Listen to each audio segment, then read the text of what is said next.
Hi, and welcome back to my channel. Today you're joining me on board Balmoral, and we're inside my cabin at the back of deck number 5. In this video, I'm going to take you on a full detailed cabin tour of this room.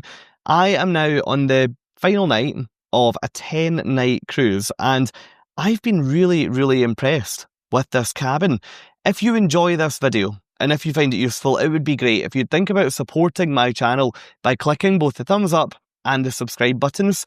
But join me over there and let me show you around my little home from home this cruise, which is my inside cabin on deck 5.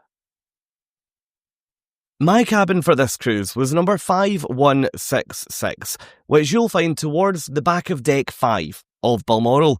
This cabin is classed as an H-grade interior or inside cabin, and you can see when you walk in that this is one of the more recently refurbished cabins than some of the others that I've shown you before. There are a number of different grades of interior cabin on Balmoral, and it's therefore really important that you do a little bit of research when making your booking to make sure that you're not going to be surprised when you walk into your room on day 1 of the cruise. Don't worry though, on my channel I've got so many more cabin tours, so I'll provide you with a link at the end to see another one. This cabin is a twin room. You've got a little bit of storage directly in the middle and 2 single beds, one on either side of the room.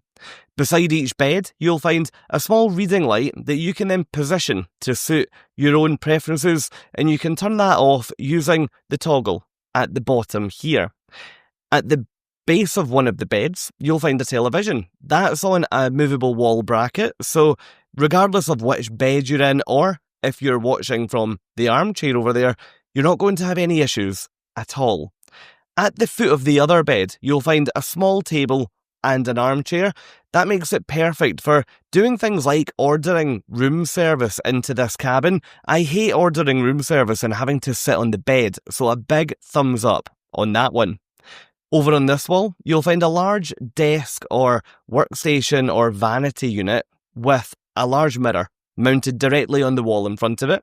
You've got 2 wall lights, one on either side of the mirror, that do provide a really nice ambient light in this cabin, and directly on top of the desk you'll find everything you need to know how to cruise with Fred Olsen Cruise Lines, from your welcome on board paperwork to your passenger directory to even a future cruise brochure. Yes, don't worry, you can always book your next cruise while you're on board.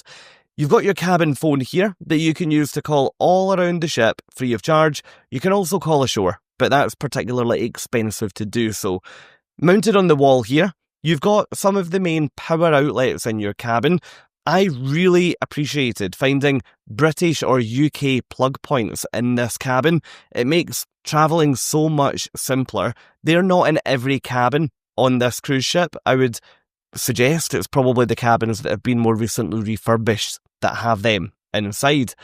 Down here, you've got your refrigerator or your mini fridge.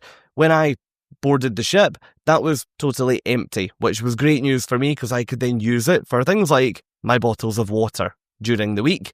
Over here, you've got 4 drawers that all have a soft close feature applied, so don't worry about them making too much noise while you're using them. The top drawer here is where you'll find your in-cabin hairdryer.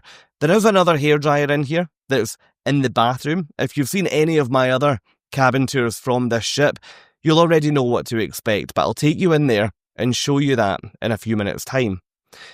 Moving to look at the subject of storage, you'll find most of the storage in this cabin over here, directly opposite the door going into the bathroom. In this single wardrobe here, you'll find your safe, which is free of charge and included, so you don't have to worry about paying anything extra for that. And you'll then find a huge amount of drawers. I've never seen a cruise ship cabin that has that many drawers inside the wardrobe. In this one, you'll find a section on top that's open, and you'll then find some hanging space that's got quite a lot of hangers, so that should be more than enough for you. And then you've got one single drawer down at the bottom of that single cupboard.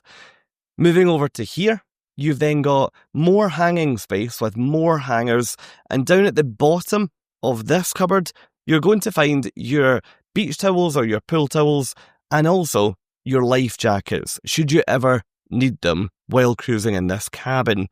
If we now move into the wardrobe on the right hand side here, you'll find, yes, even more hanging space. There is so much storage in this cabin.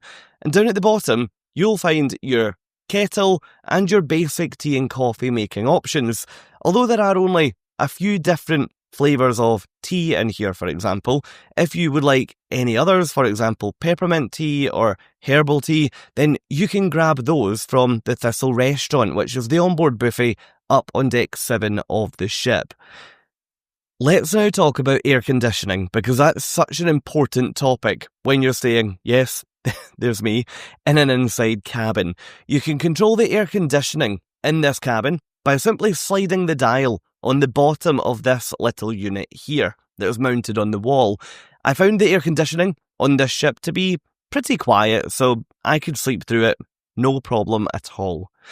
Moving on to look at the bathroom of this cabin, you'll see that this particular bathroom hasn't been refitted recently.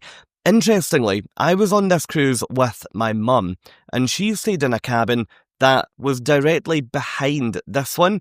That one did have a new bathroom inside, so it appears to be a little hit or a miss here, whether or not you get a new bathroom or a slightly older one.